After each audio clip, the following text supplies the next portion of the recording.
What's up, YouTube? Welcome to the Fight Lifestyle Podcast. I promised the guys on live who have been hanging out with me, thank you guys so much for supporting me, even though I have hardly any subscribers. But thank you guys you guys know who you are, who have been watching and been hanging out with me. You guys have been awesome. But anyways, back to the main point. This is going to be the first episode of the Fight Lifestyle Podcast, and what our mantra is going to be: fight for the best version of yourself. So the goal of this podcast is to be one of the most podcasts. No, it is a podcast. The goal of this podcast is to be one of the most positive channel, or God damn it. You guys already know we want to be the most positive community on YouTube, where we can create a community where everyone likes the same things. We're all into combat sports.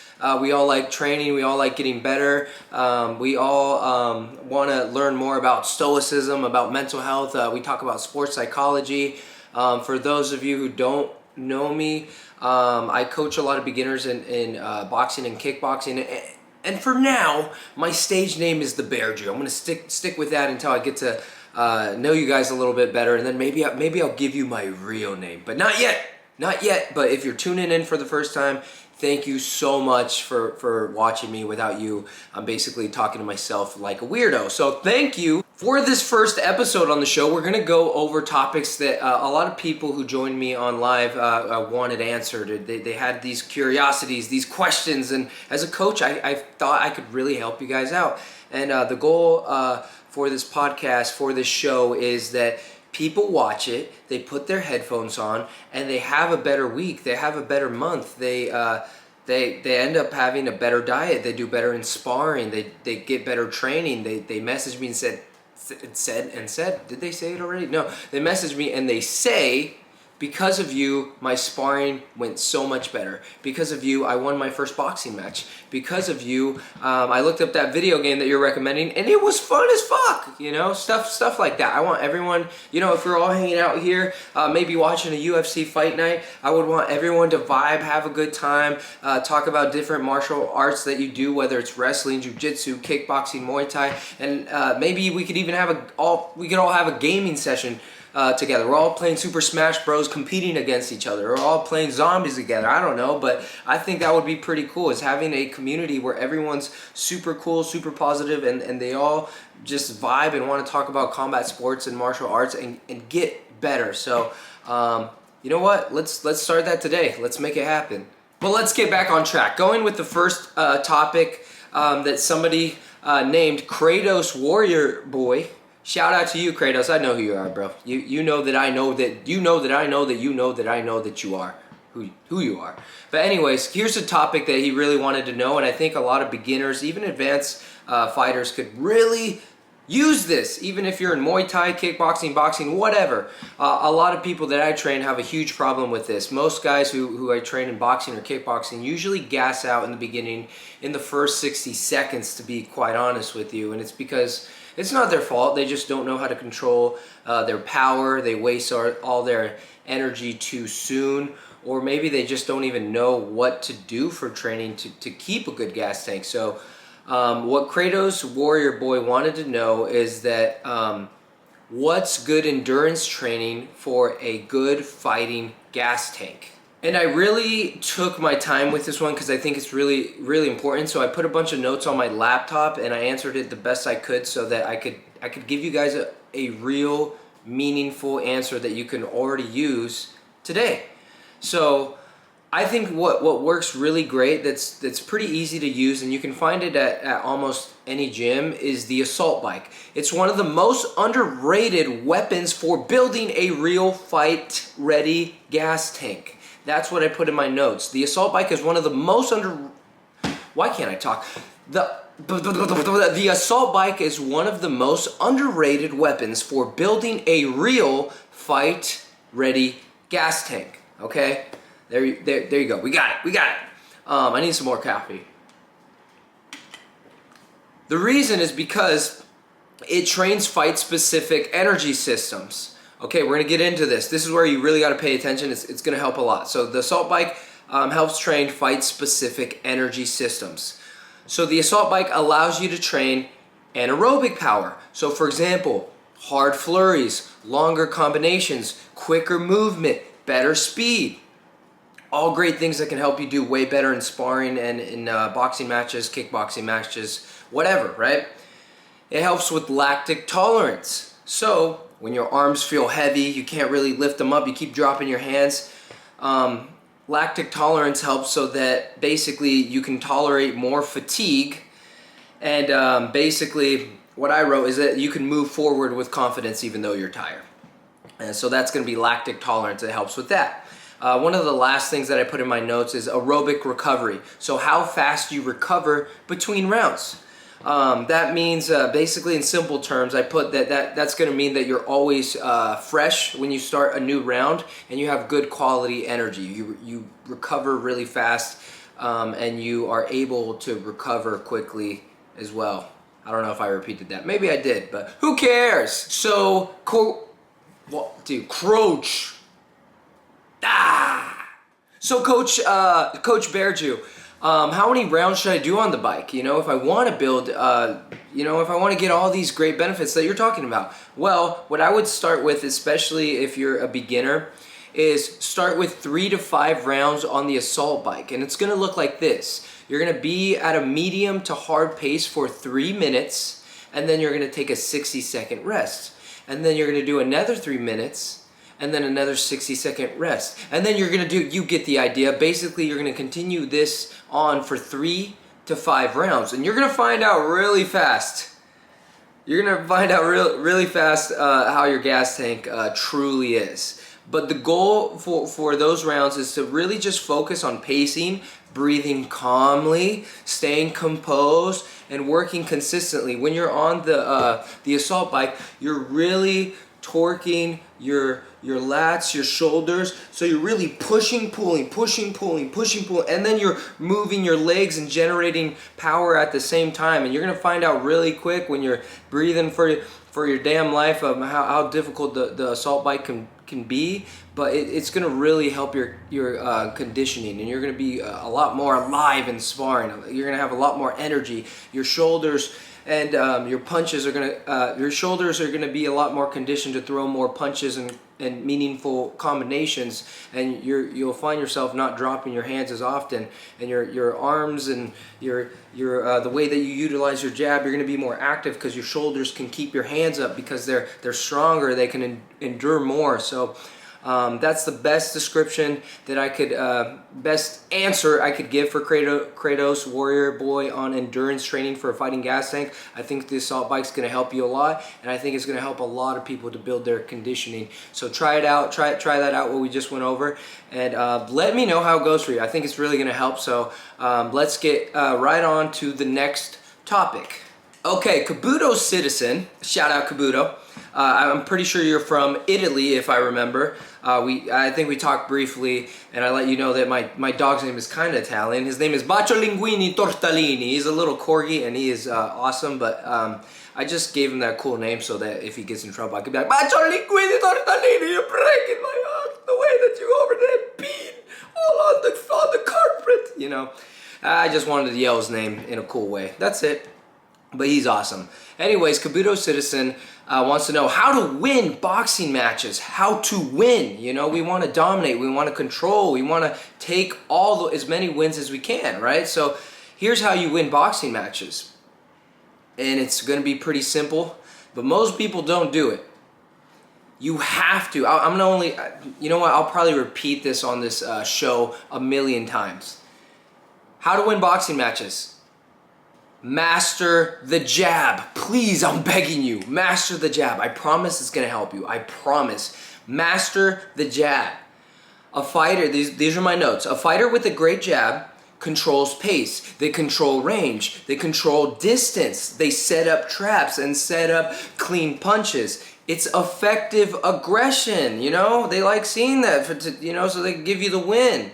You know, you look like you're coming forward, like you're the one controlling the pace and the pressure. You're making the other guy back up. And also the jab, it's safe, guys. It's reliable, and it frustrates even the toughest opponents. Those guys who just want to pressure, pop them in the nose, you know. They don't like it. I don't think much people like getting popped in the nose. A good note that I put is watch Triple G highlights. You know, he has a really good jab. He comes forward with it. He creates a lot of pressure with it. He makes people make mistakes with it. I think he's one of those boxers that you know, really can show you how to incorporate good habits with the jab, and then you can use that in your own training. I mean, he uses a jab and he's moving. He uses a jab and then he counters. He uses a jab and then he feints, goes to the body, and he just uses it in so many ways. Even watching it, sometimes I can't even keep up with it. So watch Triple G.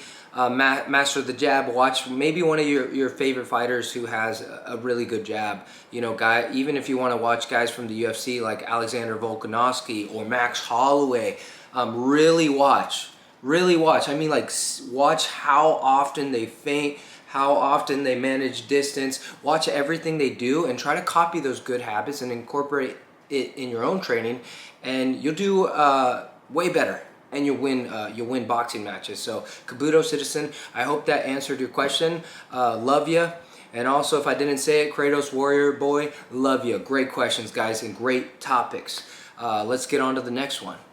So the next topic comes from Vanita. Shout out Vanita. What's up, man? Love ya, love ya. How to be taken seriously as a martial artist. And this, I think this answer is really easy. How to be taken seriously as a martial artist.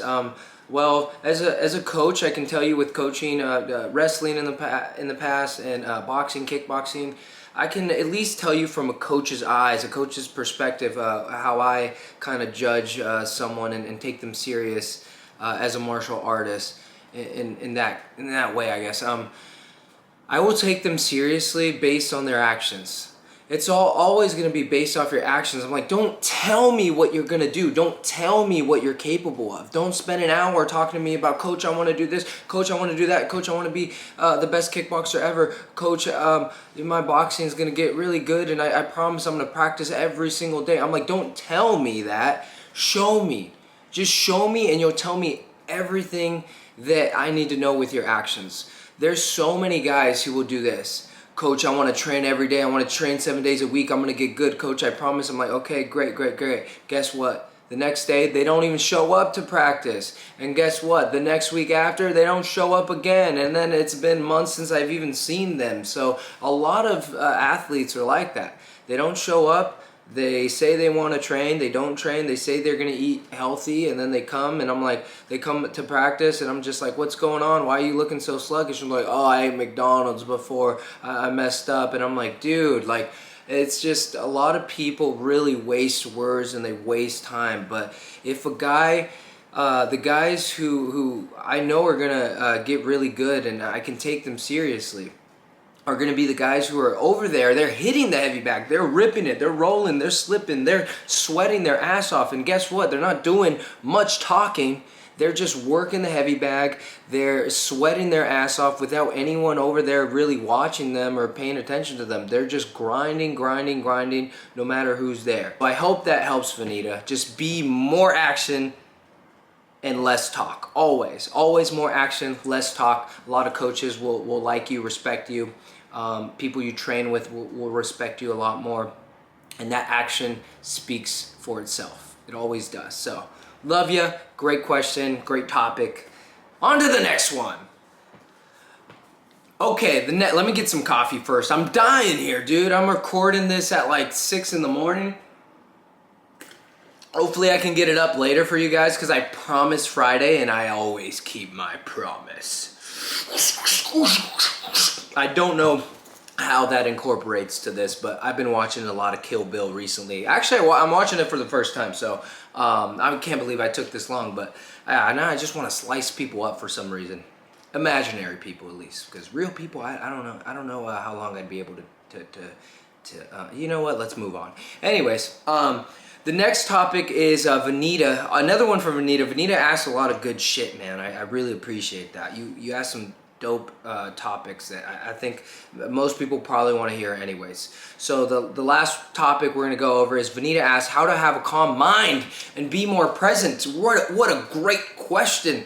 You know, philosophy, mind, life, love, lust. Nah, probably not all that, but how to have a calm mind and be more present. All right, let's get serious. How to have a calm mind and be more present. I think what has really helped me, and oh, there's my corgi. Hey, Bacho. How you doing, baby?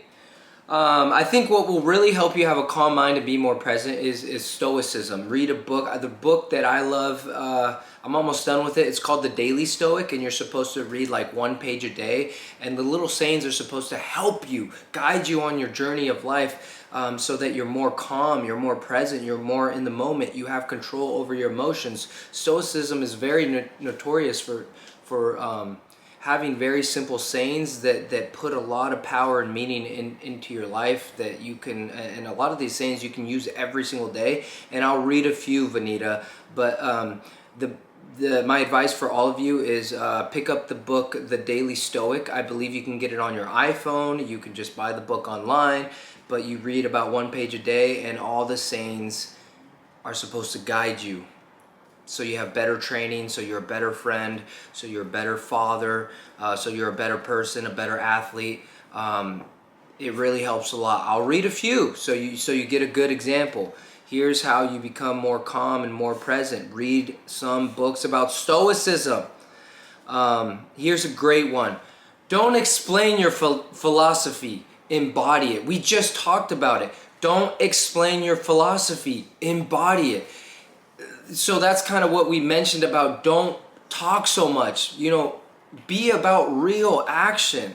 So don't explain your philosophy. Don't say, oh, I'm going to do this and I'm going to get so good at doing spinning head kicks and spinning body kicks, and oh, my combinations are just going to be legendary. You guys just wait. Like, don't talk about it. Don't explain your philosophy. Just embody it. Go rip the heavy bag. Go spar. Go look on YouTube at anything that can help you and then apply it. Go practice at home for an hour and then apply it in sparring. Go shadowbox for an hour and then go apply it in sparring. Work on the heavy bag for an hour and apply it in sparring. Work that assault bike and then apply all that training that you did, all that hard work that you did, put it into your sparring. Embody it. Stop explaining it. Embody it. Make it a reality, So hopefully that explains it. I'm not the best at explaining things, but I try my best. I'm only human, but things like this help so much with reading books about Stoicism. All these little sayings will help you grow way more than you even think. The last one I'll say, I love this saying. We'll just get right into it. No man is free who is not master of himself. No man is free who is not master of himself. So if you want to be free, if you want to be confident, if you want to be calm, become a master of yourself. And that means controlling your anger, controlling your sadness, controlling your diet, controlling your training. You're never going to be free if you don't master yourself, if you don't do the right thing. When you know it's the right thing to do, it's the right thing you want to do, but then you do the opposite, you're never going to be free. You can't even control your own decisions. So make sure you always make good decisions. Make sure you go to the gym because you said you want to go, you need to go, and then you go, and then you're free because you do what you say you're going to do, and you never lie to yourself. You're always honest with yourself. If you say, I'm going to train hard this week, I'm going to get my boxing skills up, I'm going to get my kickboxing skills up, I'm going to practice on the heavy bag for at least an hour, and then you don't do that, you lie to yourself, you're not free, you lose confidence. It just turns to this like, if you can't even do what you say you're going to do, then really what can you do? Are you just going to always waste your words and waste time, therefore waste life? Don't do that. Just know what you're going to do every day. And if you really want to do it, go do it, make it happen. And then you trust yourself, you love yourself, you're more confident in yourself. So again, remember, no man is free who is not a master of himself. So try to master yourself. Try to be happier, more positive, kinder. Try to stick to your words and whatever you say you're going to do, practice by actually doing it so you can love yourself and trust yourself. And I think it's going to help a lot in your daily life, and it's going to make you a way better martial artist. So I hope this first podcast helped you. I hope you found a little bit more wisdom. I hope you had fun. I hope you had a good time chilling with us. I will try to make them a little longer Yeah. I'll try to make them a little longer next time so that you guys can maybe learn more about me. I can learn more about you. And then we can answer even more cool topics. But for now, those are all the questions we got. I'll try to go on a little bit longer here, and then we'll cut it, and hopefully we'll be back the next time. You know what? The last thing I'll go over that I think will kind of leave this podcast on a great note and on something that you can use in your daily life today is let's go over what a calm mind does for athletic performance. We'll go over a few key benefits that I think you can really use in your life and will help you get to where you want to go. One of the first things is a calm mind in athletic performance. It helps with enhanced focus and concentration. Mindfulness reduces distractions. It allows athletes to remain more present and fully absorbed in their activity, often leading to the zone or the flow state. So try to have more of a calm mind when you're training, when you're sparring, when you're lifting. Being calm is the way. It's going to get you where you want to go. You can think clearer. Anger doesn't control. Anger doesn't control you. A lot of guys that are especially beginners in sparring and boxing or kickboxing, they tend to get really angry, and because of it, it controls everything. They overthrow, they get off balance, they gas out because they're so angry. They're just throwing combinations because they're so upset they got hit with one jab, and now they use all their energy and they can't even breathe, and now they're getting pieced up even more than they would have if they just stayed calm and patient. So a calm mind in athletic to help your athletic performance is really helpful. You have to be calm if you want to get better. Another thing that a calm mind helps with is faster reaction time and decision making. Faster reaction time and decision making. A calm mind enables quicker, more accurate, and confident decisions during intense competition. And kickboxing is intense. Boxing is intense. A lot of combat sports like wrestling, jiu-jitsu, it's intense. So if you want faster reaction time and better decision making, have a calm mind so you can always think clearly and react better and be quicker and be more accurate. And by the way, I want to record this as one podcast with no edits, but believe it or not, my camera overheats like every 3 minutes, so I have to pause it and then reprocess my thought. But we're making it work. We're making it happen.